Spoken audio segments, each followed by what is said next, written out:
The Umbrella Academy tells the story of a highly dysfunctional and wonderfully funny family of superhuman children who have now grown up, and whose lives have all changed for the worse. Once media superstars constantly immersed in the spotlight of public attention, now all split up, missing or even dead, the cast brings each and every one of these characters to life with ease and sophisticated realism. Not distancing too far from the comics, but changing it to suit a video style of entertainment. Does anyone wish to speak? He was a monster. As you watch the series, it constantly throws new things in your face, creating continuous mystery and intriguement. A man named Jeremy Slater wrote a pilot to help sell the show. While Gerard Way was there to back him up, he was writing his own comic the whole time.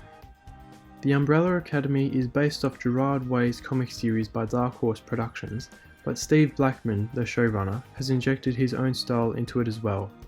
They had some specific ideas for casting before they opened up positions, but in the end were very pleased with the cast they got. Steve claims, "And I wanted to do justice to the graphic novel that Gerard and Gabriel had worked so hard on for so many years, and make sure we kept the fan base that loved it, but also brought in enough that we brought in a whole new group of people to experience the greatness of these, this dysfunctional family."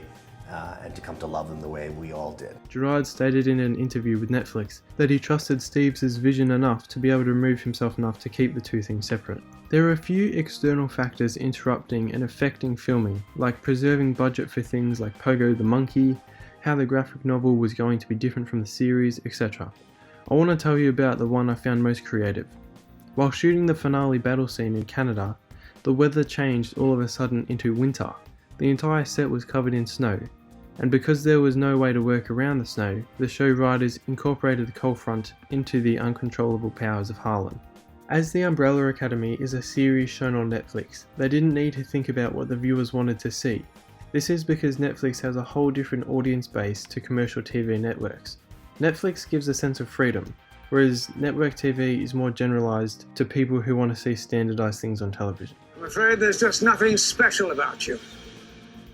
The two institutions behind the Umbrella Academy were Netflix and Dark Horse Productions. The only real input and requirements that Gerard Way required from Netflix was that they didn't change too much of the series from the original comics. He wanted to keep the old fan base interested, but also introduce a new fan base as well. While creating Season 2, the show writers knew that the cast was going back to the 60s. They knew they couldn't leave out the politics from that era, so they did a lot of research into the Black Lives Movement of the 1960s and tried to express what it was like for people of colour back then. There's a scene from the second season where Allison and her friends of colour go into a whites-only restaurant and do a sit-in. The scene of the sit-in that they created was a compilation of multiple sit-ins from that time. As we know, the family of the Umbrella Academy is a very dysfunctional and humorous family. I think a lot of people connect with this. Gerard Way and Steve Blackman have created an excellent representation of what it's like to be a superhero, whether it's the ups and downs, being in the spotlight, or the behind-the-scenes family issues. Get up, we're going. Where? Save the world.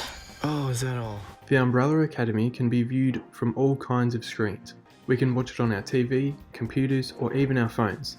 Every one of these devices changes the way we analyse the show.